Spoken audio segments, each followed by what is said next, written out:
ये एक महत्वपूर्ण 4 विधेयक हैं जिनको संयुक्त रूप से इसलिए लिया जा रहा है कि इनका जो सब्जेक्ट मैटर और संदर्भ है वो सेम है। संसद ने और संसद के बाद बहुमत की दृष्टि से देश की विधानसभाओं ने संविधान का 101वां संशोधन पारित किया था। इस संशोधन को पारित करने से पूर्व जो इस देश में इनडायरेक्ट टैक्सेस की प्रणाली थी, वो प्रणाली जो आज भी चली आ रही है, जो 15 सितंबर इस वर्ष तक चलेगी, उसके तहत कुछ टैक्सेस केंद्र को लगाने का अधिकार था, कुछ टैक्सेस राज्यों को लगाने का अधिकार था। और इसलिए बहुत वर्षों से ये चर्चा चल रही थी कि इन टैक्सेस को इकट्ठा मिलाकर एक संयुक्त रूप से टैक्स देश के अंदर हो, जो सारे देश के अंदर अपने आप में लागू हो। इसका उद्देश्य भी बड़ा स्पष्ट था कि एक बार ये टैक्स लागू हो जाता है तो जब जितने भी गुड्स हैं, सर्विसेज हैं, पूरे देश के अंदर उनका मूवमेंट हो पाएगा, पूरे देश में एक जैसी टैक्स प्रणाली होगी, एक असेसी का केवल इंटरफेस एक असेसिंग अथॉरिटी के साथ होगा और जो उसमें से टैक्स निकलेगा वो केंद्र और राज्य अपने आप में बांट लेंगे।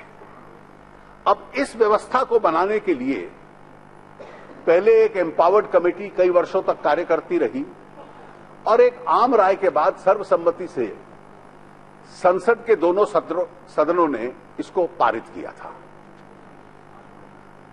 ये संविधान संशोधन क्या था और इसका असर क्या है, हम लोगों को इन कानूनों को चर्चा करना और पारित करने से पूर्व इनको समझ लेना पड़ेगा। और इसका कारण स्पष्ट इसलिए है, मैं इसकी आवश्यकता इसलिए समझता हूं कि आज तक जो देश में व्यवस्था रही है, उस व्यवस्था से भिन्न एक लेजिस्लेटिव व्यवस्था भी अब देश के अंदर बन रही है। आज तक जो देश में व्यवस्था रही है उसमें एक सेंट्रल लिस्ट है, केंद्र की सूची है, जिसमें एकाधिकार कानून बनाने का केंद्र का रहता है। एक राज्यों की सूची है जिसमें एकाधिकार कानून बनाने का अधिकार राज्यों का रहता है। जो कंकरेंट लिस्ट है उसमें केंद्र को प्राइमेसी मिलती है कि अगर केंद्र उसकी दृष्टि से कानून बनाता है तो वो फिर लेजिस्लेटिव स्पेस केंद्र की हो जाती है, राज्य को उसको मानना पड़ेगा। और अगर केंद्र नहीं बनाता तो फिर राज्य को अनुमति के साथ कानून बनाने का अधिकार होता है। लेकिन ये जो संविधान संशोधन हम लोगों ने पारित किया, वो आज तक 1950 से जब से संविधान बना जो व्यवस्था चली आ रही थी कि उस कानून को बनाना और उस व्यवस्था का संचालन करना या केंद्र करेगा या राज्य करेगा, ये उससे भिन्न हटकर है।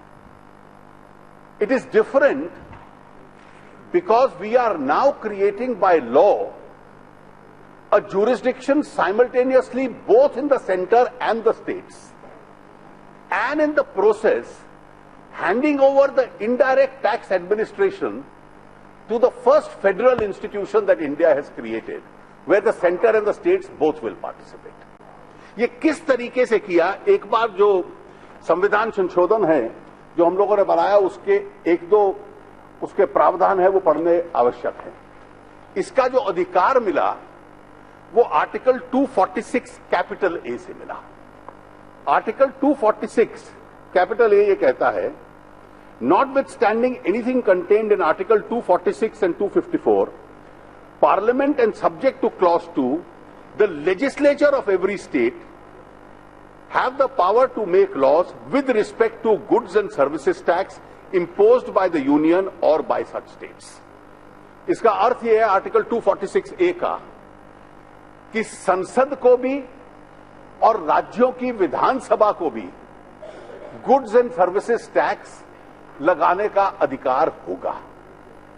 और इस अधिकार का दोनों प्रयोग कैसे करेंगे कि उस अधिकार में आपस में टकराव न आए, क्योंकि जो संघीय ढांचा है वो तभी चल सकता है। इसकी व्यवस्था के लिए हम लोगों ने दो प्रावधान और बनाए आर्टिकल 269A, जिसका संदर्भ आईजीएसटी के साथ है, levy and collection of goods and services tax in the course of interstate trade and commerce. तो इंटरस्टेट ट्रेड एंड कॉमर्स में जो टैक्स लगेगा वो केंद्र को किस प्रकार से लगाने का अधिकार होगा। और आर्टिकल 270 उसका प्रावधान है कि distribution of the tax between the centre and the states itself. इसके बाद जो उसकी पूरी व्यवस्था थी वो हमने आर्टिकल 279 कैपिटल ए में डाली। आर्टिकल 279A के माध्यम से जीएसटी काउंसिल बनाई गई। जीएसटी काउंसिल में 29 राज्य, 2 यूनियन टेरिटरीज जिनमें विधानसभा है, दिल्ली और पुडुचेरी, यानी 29 + 2 31, और एक केंद्र, यानी 32 राज्यों का प्रतिनिधित्व रहेगा। उन राज्यों के जो वित्त मंत्री होंगे वो उसके सदस्य होंगे। और उस जीएसटी काउंसिल को हमने ये अधिकार दे दिया कि आप रेकमेंड कीजिए कि टैक्स का ढांचा कैसा होगा, टैक्स की प्रणाली क्या होगी, टैक्स की व्यवस्था क्या होगी, और इस टैक्सेशन के संबंध में कानून किस प्रकार से बनेंगे। So the power to recommend, और इसमें जो प्रावधान में पढ़ दूं 279A में जो 4 है, the goods and services tax council shall make recommendations to the union and to the states, यानी केंद्र सरकार को भी और राज्यों को भी काउंसिल सिफारिश करेगी on A taxes and cesses and surcharges, B the exemptions, C the model goods and services tax laws. तो जो कानून भी हैं उनकी व्यवस्था भी एक प्रकार से ये काउंसिल अपने आप में तय करेगी। और इस काउंसिल की हम लोग अभी तक 12 मीटिंग्स कर चुके हैं। हर मीटिंग 1 दिन, 2 दिन, 3 दिन चलती है, कई घंटों तक चलती है। और हम लोगों का एक प्रयास ये रहा कि एक ऐसी व्यवस्था बने कि ये काउंसिल एक प्रकार से सर्वसम्मति के साथ अपने निर्णय ले। अब उस सर्वसम्मति के साथ जो निर्णय काउंसिल ने लिए हैं, उसने अपनी रिकमेंडेशन 5 कानूनों के संबंध में भेजी है, जो 4 संसद के सामने आएगी, और एक रिकमेंडेशन हर राज्य की विधानसभा और 2 यूनियन टेरिटरीज जिनमें विधानसभा यानी 31 विधानसभाओं के सामने जाएगी। ये 5 कानून क्या हैं? पहला कानून है सेंट्रल जीएसटी लॉ। अब सेंट्रल जीएसटी लॉ गुड्स और सर्विसेज के ऊपर जो टैक्स लगेगा उसको इंटीग्रेट कर देता है। वो टैक्स कितना लगेगा ये काउंसिल तय करेगी। कानून में उसकी ऊपरी सीमा क्या है, केवल उसकी व्यवस्था की जाती है। और उस टैक्स को इकट्ठा करना, उसको कलेक्ट करना और उसकी जो संचालन की सारी व्यवस्था सीजीएसटी लॉ के अंदर है। इसका दूसरा कानून है एसजीएसटी लॉ, जो केंद्र के सामने नहीं आएगा, जो 31 विधानसभाओं के सामने जाएगा, जो सेंट्रल लॉ का एक प्रकार से मिरर इमेज है कि हर राज्य में जो स्टेट जीएसटी है वो किस प्रकार से लगेगा। तीसरा कानून है इंटीग्रेटेड जीएसटी, जो इंपोर्ट्स के संबंध में या एक राज्य से दूसरे राज्य में या एक यूनियन टेरिटरी से दूसरी यूनियन टेरिटरी में अगर कोई ट्रांजैक्शन होता है तो उसके संबंध में जो इंटरस्टेट ट्रेड के ऊपर टैक्स लगता है, जो उसका संचालन करेगा। तीसरा कानून है UT GST law, union territory GST law. 5 ऐसी यूनियन टेरिटरीज हैं जिनमें विधानसभा नहीं है, चंडीगढ़, अंडमान निकोबार एक्सेट्रा। और इसके अलावा टेरिटोरियल वाटर्स के बियॉन्ड जो भारतीय टेरिटरी मानी जाती है वो भी यूनियन टेरिटरी मानी जाती है कि उसके अंदर जो टैक्स लगेगा। तो चौथा लॉ उसी व्यवस्था में यूटी जीएसटी लॉ है। और ये कानून एक प्रकार से जो सीजीएसटी लॉ है उसके प्रावधानों को इनकॉर्पोरेट कर लेता है और उन यूनियन टेरिटरीज के ऊपर लागू करता है। और जो 5वां और अंतिम कानून है कि संविधान संशोधन में हमने ये कहा था कि पहले 5 वर्ष तक अगर किसी राज्य को भी इसमें घाटा होता है तो उस घाटे की पूर्ति की जाएगी। Now how is that compensation to be paid? उस कॉम्पेंसेशन को पे करने की जो व्यवस्था बनाई है वो भी मैं आपको समझा देता हूं कि अभी हम लोगों ने मल्टीपल टैक्सेशन ब्रैकेट्स रखे हैं। काफी कमोडिटीज और गुड्स ऐसे होंगे, विशेष रूप से जो खाने की चीजें हैं, जो सस्ते होने चाहिए, जो जीरो रेटेड होंगे। तो पहला टैक्स स्लैब अपने आप में जीरो रहता है। दूसरा टैक्स स्लैब 5% का होता है। तीसरा टैक्स स्लैब हमने 2 स्टैंडर्ड रेट रखे हैं, 12% या 18%। और जो हाई कमोडिटीज हैं उसका रखा है 28%। लेकिन कई ऐसे गुड्स हैं जिनका स्वास्थ्य के ऊपर एडवर्स असर पड़ता है, जिनको सिन प्रोडक्ट्स कहते हैं या लग्जरी प्रोडक्ट्स हैं, जिनके ऊपर आज टैक्सेशन व्यवस्था 28 से ज्यादा है। मान लीजिए टबैको रिलेटेड सिगरेट्स, इस तरह के आइटम्स हैं, ये 60-65% तक जाते हैं। लग्जरी व्हीकल्स 40% तक जाते हैं। इसलिए लग्जरी आइटम्स और सिन प्रोडक्ट्स और एनवायरमेंट, जैसे कोल के ऊपर सेस हम लोग लगाते हैं, वो एनवायरमेंटली पर्यावरण की दृष्टि से वो टैक्स लगाना आवश्यक होता है। तो जितना इन कमोडिटीज पे एक्स्ट्रा अमाउंट 28% के ऊपर होगा, 5 वर्षों के लिए उसको कॉम्पेंसेशन सेस मान लिया जाएगा। मान लीजिए अगर सिगरेट पे 65% लगता है, मैं उदाहरण के तौर पे कह रहा हूं, या लग्जरी व्हीकल पे 40% लगता है, तो 28 से ऊपर वाला कंपोनेंट उसका कॉम्पेंसेशन फंड में चला जाएगा। और ये कॉम्पेंसेशन फंड उन राज्यों को मिल जाएगा जिस राज्य को कोई नुकसान होता है। और अगर नुकसान नहीं होता या इसमें से कोई कोष बच जाता है तो वो पैसा फिर राज्य और केंद्र के बीच में डिस्ट्रीब्यूट हो जाएगा। 5 वर्ष तक ये सेस की व्यवस्था हम लोगों ने रखी है। एक सुझाव यह था कि इसको हम टैक्स के रूप में लाएं, लेकिन अगर टैक्स के रूप में लाते तो ये जीएसटी काउंसिल ने डिस्कस किया तो उपभोक्ता के ऊपर इसका बहुत असर पड़ता।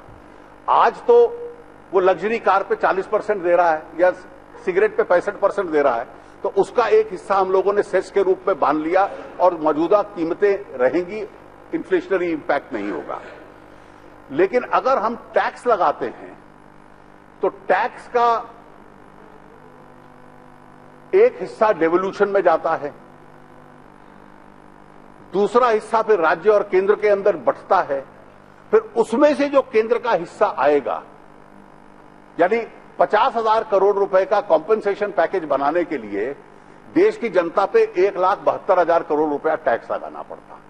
लेकिन ये जो वैकल्पिक व्यवस्था की है, इसमें कोई एडिशनल टैक्स नहीं लगेगा और मौजूदा ढांचे के अंदर में से ही कॉम्पेंसेशन कलेक्ट होकर किसी लूजिंग स्टेट को कॉम्पेंसेशन दिया जा सकेगा। तो आज संसद के सामने अभी जो व्यवस्था अभी तक हुई है, उस व्यवस्था के दौरान ये 5 कानून तैयार हो चुके हैं। जो रूल्स बनने हैं, कई रूल्स तैयार हो चुके हैं, बकाया रूल्स 31 तारीख को तैयार होंगे। और एक ब्रॉड प्रिंसिपल काउंसिल ने तय किया कि काम का बंटवारा राज्य और केंद्रों के बीच में कैसा होगा, उसके ऊपर सर्वसम्मति हो चुकी है। और इसके अतिरिक्त कि किस कमोडिटी को किस टैक्स ब्रैकेट में फिट करना है, ये एक प्रक्रिया अगले महीने से शुरू हो जाएगी। और उसका बुनियादी सिद्धांत ये रहेगा कि आज कोई व्यक्ति एक्साइज कितना देता है, कोई कमोडिटी पे वैट कितना देता है, कुल टैक्स कितने लगते हैं, और फिर काउंसिल तय करेगी कि जो उसके सबसे नजदीक टैक्स ब्रैकेट है, उस टैक्स ब्रैकेट में उसको फिट कर दिया जाए ताकि इसकी टैक्स कंपोनेंट अलग ना हो।